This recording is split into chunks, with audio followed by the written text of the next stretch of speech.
Welcome to Game Change. Where's my man?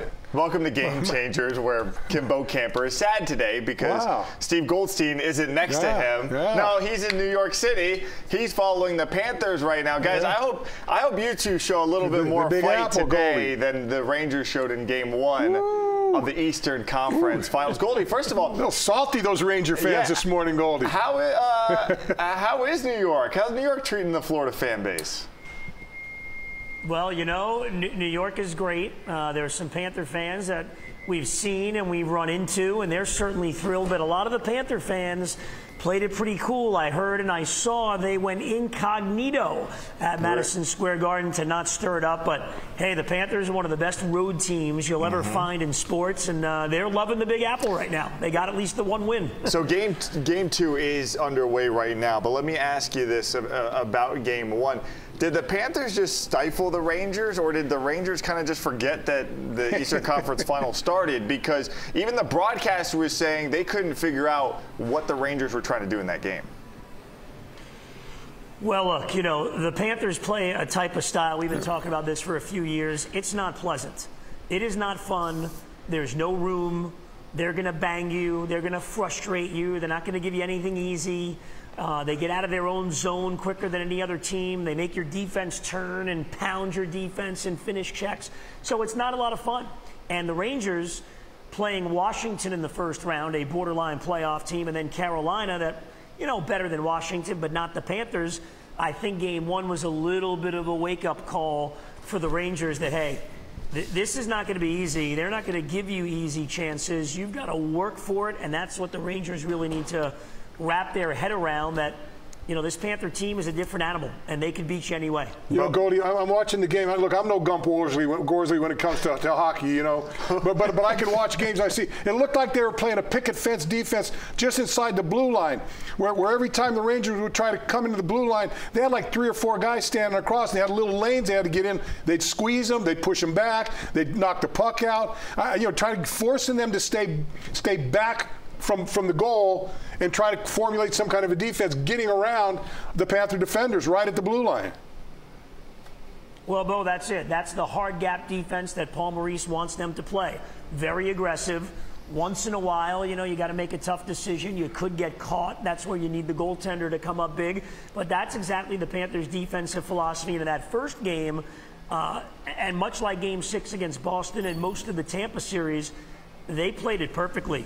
They executed it perfectly. They were on pucks. Forwards were back, helping out. And the Panther D, because the Rangers really didn't bring a hard forecheck, it was fairly easy for that Panther D to get out of their own zone. And by contrast, you saw in the Tkachuk goal, the Rangers D sagging back and giving the Panthers room to get in over the blue line. So that Game 1 was really textbook for the Panthers, except for those couple of breakaways they gave away. They can't ask for much more. They only took 2 penalties as well. How about Bo? Apparently he's been watching a lot of Slapshot this week. Look at that defensive breakdown we got from him. I know games. I know games. I tell you that. Goldie, speaking of knowing games, is there a better big game performer right now for this team the last 2 years than Matthew Tkachuk? What can you say about the way he... I hate the term set the tone, because I feel like the Bruins tried to do that so much last series. I think it takes away from the actual hockey. But he kind of did. He kind of set the tone last night, saying big hits are in our DNA. What can you say about the way Tkachuk shows up in these big moments? Well, it's also interesting, Mike, that you bring that up, because he did it to Vincent Trocheck. And the Rangers are a skill team, more skill, more finesse than that hard nose style. So what does Tkachuk do? Not only throws the big hit, but he throws the big hit at the guy for the Rangers that really gets that whole engine started. You know, he's usually doing the hitting. He's the spark plug. Matthew Tkachuk loves playing the game. You're right, the bigger the game gets. Going into Game 2, he had been a Panther for 5 Eastern Conference playoff games last year and this year. He has the game-winning goal in 4 of them. I mean, that's really unheard of. You know, the overtime goals last year, the epic goal at the end of Game 4, and then getting the goal in Game number 1 at Madison Square Garden. And by the way, of those game winners, 3 of the 4 have been on the road. So he relishes going on the road. You know, some people don't believe in it.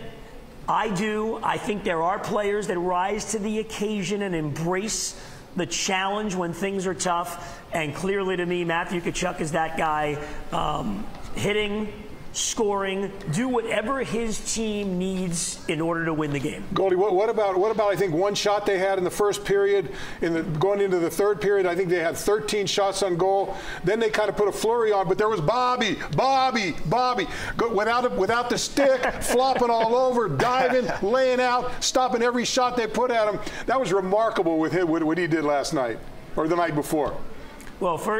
Well, first off, Bo Camper, if you would have stepped up for Cunio and gotten those season tickets, you could be chanting that, not here on the show, but actually in the stands. I buy single game tickets and I go, Bobby. No, Bobby. the problem is he bought season tickets. He just bought one. He just got the one. Sitting by himself. You shut out your good friend Cunio. That's the key with Bobrovsky. It's amazing at 35 years old, over the last 13, 14 months, he's getting better. Usually that doesn't happen. Now, I told you this before, any practice you go to, he's the first guy on the ice. He works his butt off. He works for hours a day off the ice as well. And it's not that easy when he doesn't see a lot of shots, as you mentioned, Bo, and then all of a sudden, you could be sitting there for an hour with 3 or 4 harmless shots, and then all of a sudden you get a flurry.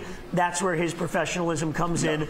But the one big key is, the Panthers don't give up 35, 40 shots a game, so he's not under siege the whole game. He's really asked a handful of times to make the key saves at the key times, and his guys in front of him really do a terrific job. But he has made those key saves. I mean, in game 1, that flurry in the third period, he stops that breakaway early in the second period.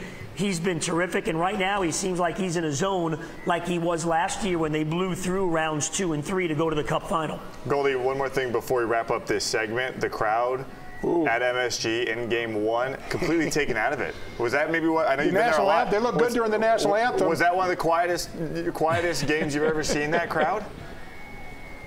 Yeah, in that situation, they were ready to explode. It was like the Knicks game last Sunday. Remember, they had the game 7, and the Pacers came in and were up by 20, and they never really got going. Yeah, it was pretty quiet because those fans, like Panther fans in South Florida, knowledgeable about the game, and they saw what we all saw, that the Panthers were the harder team, the heavier team, the quicker team, and really not giving up much. And then when Matthew Tkachuk and Ryan Lomberg are finishing checks and throwing the body, I think a lot of those fans were saying, looking at each other and going, uh-oh, this isn't the last 2 series against the Capitals and the Carolina Hurricanes. This is a championship caliber team we're playing here. All right, we'll see what happens the rest of the way this series. Good stuff. Good job out there by you. From out there. He's not going anywhere. He's going to keep working.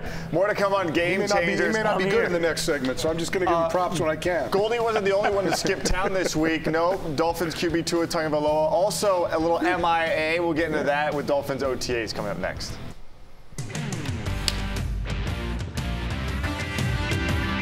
Game Changers is sponsored by your Volkswagen dealers of South Florida. Shop your 7 passenger favorites at VWFlorida.com.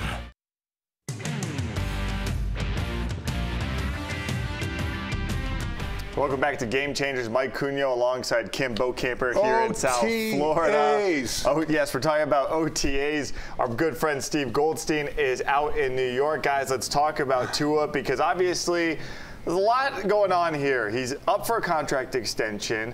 We saw the reports last week where he was missing some voluntary stuff, and apparently that was contract related. And then this week, he misses day 2 of OTAs. For a golf tournament. Not because of the contract, according to Mike McDaniel, but because of a previously excused absence for Nick Saban's charity golf tournament. And that's all well and good. But, Bo, are things starting to snowball here where you're starting to – is the doubt starting to creep in your mind that things are going smoothly? I think things are going relatively smoothly. I don't think Tua's really upset right now, but I think his agent's probably pushing the message. Hey, let's let him know that we're not really happy with it. But look, OTAs are nothing more than any of the workouts they would do normally, except the coaches are there on a regular basis. Him missing doesn't matter. It kind of irks me that you miss it for a golf tournament, but that's fine. Charity golf tournament for his former head coach. That's fine. There's a million of them every year, so you can go to another one whenever you want. But I don't think it's. I really don't think it's not a hindrance to the team. Yeah. I don't think it's going to hurt his progression. By all accounts, he's been working hard. He's been throwing. He's been working with John Beck, the coach, who couldn't make the football team. So I don't know why you want to get lessons from him. But John Beck didn't deserve that. That's a story for another. That's a story for another time. But anyway, I think Tua's going along just fine. And look, I think the Dolphins are the ones that are kind of putting the pedal down, slow playing this contract a little bit, and waiting to see waiting the things settle down after the big contract came up a couple years ago, or a couple weeks ago with Goff. Look, if Tua wants to play in a golf tournament, charity golf tournament, Goldie's Gang, September 16th. There you go. Here in South Florida. So you don't got to go to Alabama to do it. That's right. Right up here. Goldie, so let me ask you this question: are you starting to get worried? Do you think it matters? We talked about this on Sports Desk, and we both agreed that it probably doesn't matter. But is there something more to this when you see everybody's not there? I mean, there's no Jalen Ramsey, there's no Tyreek, there's no Waddle. It wasn't just Tua who was out on day 2 of OTAs. Well, there's a few things here. Number one, you got that Thursday night, September 12th game against the Bills, so Tua can play in the Goldie's Gang golf tournament Monday the 16th because there's no game. So, and I'd invite Raheem and everybody else out there, and Mike McDaniel and Frank Smith, whoever wants to come. Okay, I love a few things here. Apologize, Mike, I'm not getting right to your question. I agree with you, Bo, especially in broadcasting, when we had people that have failed in front offices and now all of a sudden they're experts on television about who to draft and who to pick up. You're on TV because you couldn't cut it in the front office. So I wonder about John Beck, who probably knows a thing or two about quarterbacking, but could not make the league. You're right. Look, Nick Saban schedules his charity golf tournament a year in advance. He doesn't know which day is the OTAs. Tua was there the day before. I think there's so many workouts in the off season.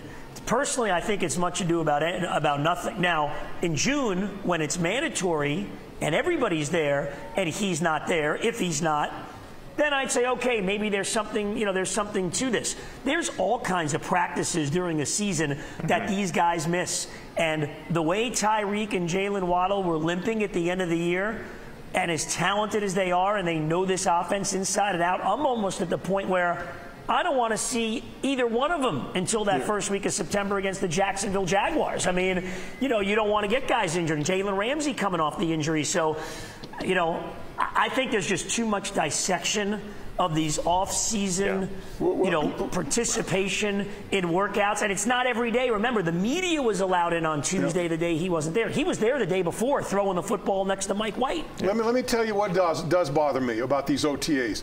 You got your first-round draft pick, Chop Robinson, not even participating. What's that all about? Well, he was off to the side. Apparently, no. We don't know if he was injured off to the or not. side. He's a rookie. He's got to learn the defense, and he's off to the side. Yeah, but if he's hurt, so there you go. So if he's hurt, why'd you draft the kid?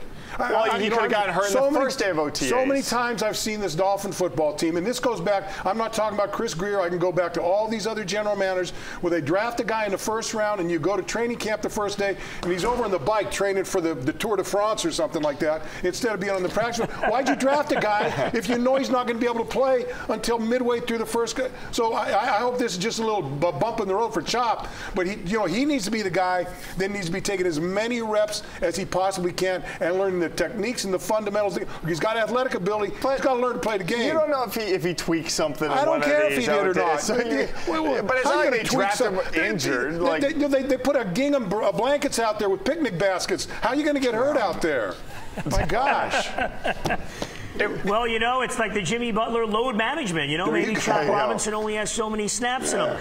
Look, that's my point about these OTAs because the media only allowed in certain days. So we don't really know what goes on the other days, and if that happens to be, the 1 hour that the guy takes off. I just think there's so many workouts now. It's year-round. Now, Bo, to your point, yes, teams do treat players these days more kid gloves. You've got more games. There's 17 of them. It's tough to get through the season. Whether that's right or wrong, we see the same thing in baseball. How many times do these teams shut down these pitchers after, 80 innings or 100 innings in a season, and that guy ends up blowing out his arm anyway? So I don't know what's right. All I know is it's May. They're in shorts. I know offensively and defensively you want to be around to pick up the system, but I personally think there's enough time in the mandatories and in training camps and the preseason games for the actual reps. I honestly believe the best thing about OTAs is just getting together with the guys, getting back together again, starting to make the bonds that you're going to have during the season, and getting some of the rookies indoctrinated into the way you're supposed to be a pro, not standing on the sideline, but I mean getting in where you're supposed to act like a pro and getting to do the job you need to do. Look, I think we all understand the NFL is doing what they can to be in the news cycle more and more. Just look at all the extra stuff they add, right? OTAs is just one of those things. That's why you only get one media availability a week, right? So when that's the case, sometimes there's nothing to see there. Sometimes I think the teams end up losing because maybe they're mandated to do this. Because it's like you guys said, we weren't there for day one when everyone seemed to be there. For day two, it probably becomes a story that it shouldn't really be a story, but that is kind of the nature of the league. Let me say this. Yeah. Let me say this about these OTAs, okay? For every Green Bay and Kansas City and the 49ers and all the playoff teams, right? And we hear all the coaches and the players talk about it really starts in the offseason. We're bonding. We're learning the system. We got good participation. Guess what? The Carolina Panthers and the New York Giants, who stink, they say the same thing. Right.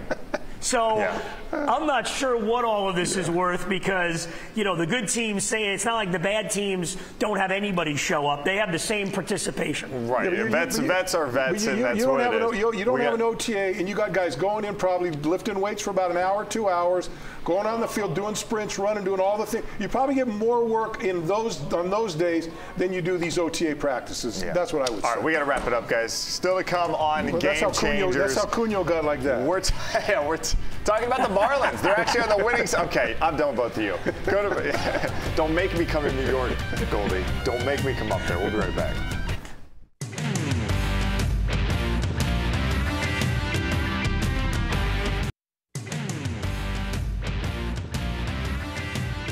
Welcome back to Game Changers. We're talking a little baseball now. The Marlins, yes, we're talking about the Yankees. We're talking about the Yankees or Baltimore Orioles. Hey, listen, the Marlins have won 3 straight series. Wow. Not bad. Wow. Against. Did they do it to the Mets too? The Mets might be in that group. Not to take any shots. Was it at home? Because they were probably on South Beach all night. Right. But I do have to ask this question because the Marlins were making headlines between Skip Schumacher and one of their starting pitchers, Sixto Sanchez.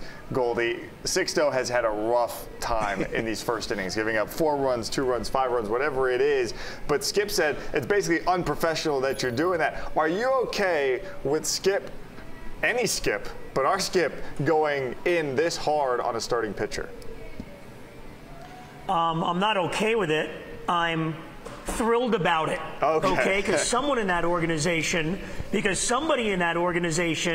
actually has the you-know-whats to come out and be strong and say, you know what?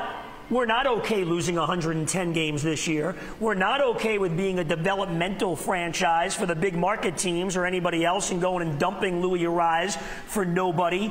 I'm glad there's a little bit of frustration from someone. Unfortunately, it's the manager who's probably in a lame duck status. He's probably done after this season. But if you're Skip Schumacher and you're in that dugout and you get off to the start that this team got off to, it's very easy for losing, as we all know in sports at every level, to become acceptable. It's contagious. So I'm glad the guy in charge is not making it acceptable. And if Sixto or anybody else on that team is a true professional, they'll take it as a challenge. It'll be like Don Shula yelling at a young Kim Bokamper. Kim Bokamper doesn't put his head down and go, oh, he's yelling at me. He says, I got to get my hands in the dirt, and I better put that quarterback on the ground. But look, I think the PR staff has something to do with this because I think they're waiting until Sixto scores. Say, keep him in until he gives up 6 runs. Then it could be 6 for Sixto Day every time he's on the mound.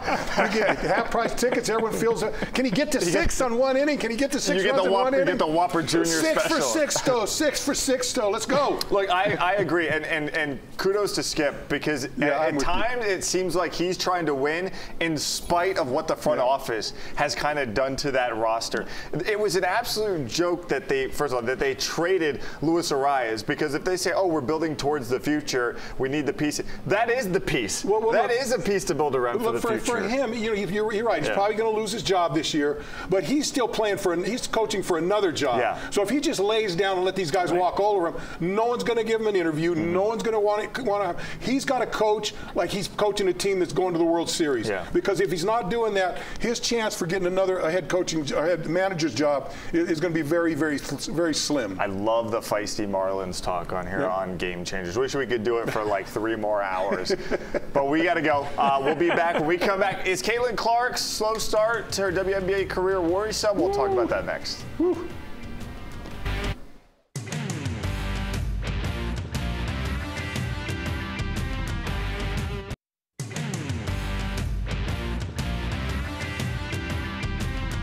Welcome back to Game Changers. Mike Cunio, Kim Bokamper, Steve Goldstein out in New York City. He is following the Panthers. They take on the Rangers in the Eastern Conference Finals. But guys, let's talk a little WNBA. Caitlin Clark, off to a little bit of a rough start in her career, the Indiana Fever. There's a reason why they had the first pick. There you go. 0-5. Caitlin Clark averaging 17 points a night. She's had a couple single-digit performances in there. Goldie, I'll start with you. She's received some criticism for her slow start. Fair or foul? Or should the WNBA just enjoy the maturation process here?